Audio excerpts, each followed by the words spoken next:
தமிழக பள்ளிக் கல்வித்துறை அமைச்சர் மாஃபா பாண்டியராஜன் முதல்வர் ஓ பன்னீர்செல்வத்தை சந்தித்து ஆதரவு தெரிவித்தார். சென்னை கிரீன்வே சாலையில் உள்ள முதல்வர் பன்னீர்செல்வம் இல்லத்திற்கு அமைச்சர் பாண்டியராஜன் சென்றார்.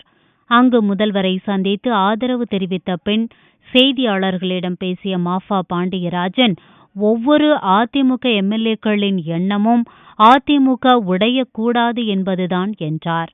மேலும் சில அமைச்சர்களும் எம்எல்ஏக்களும் பன்னீர்செல்வம் அணிக்கு வருவார்கள் என்றும், சசிகலா அணியில் இருந்தால் மக்களின் ஆவேசத்தை எதிர்கொள்ள முடியாது என்றும் தெரிவித்தார்.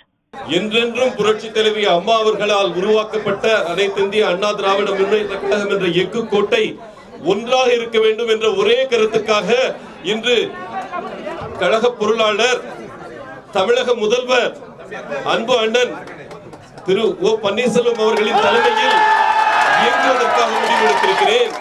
இன்னைக்கு அங்க இருக்கிற ஒவ்வொரு எம்எல்ஏக்களும் ஒவ்வொரு சட்டமன்ற உறுப்பினருக்கும் இருக்கிற ஒரே எண்ணம், கழகம் ஒன்றாக இருக்க வேண்டும் என்பது. அனைவரும் இங்கே வருவார்கள், ஒன்றுபட்டு கழகம் இயங்கும். எந்த நிலையிலும் பிளவு என்பது வரும் என்று எதிர்பார்த்து கொண்டிருக்கும் திராவிட முன்னேற்ற கழகத்திற்கு ஏமாற்றம் தான் கிடைக்கும் என்பதை உறுதியாக சொல்லி விரும்புகிறேன். எந்த மாற்று கருத்தும் கிடையாது. எல்லாரும் நாங்க ஒன்னா இருந்ததுக்கு காரணம் கழகம் பிளவுபடக்கூடாது என்ற ஒரே எண்ணம். ஆனால் நாளைக்கு வாக்கு கேட்க உள்ள கீழே போய் இறங்கி நின்னோம்னா அங்க இருக்கிற ஒவ்வொரு மக்களும் விரும்புவது அண்ணன் ஓ பன்னீர்செல்வம் அவர்களின் தலைமையை.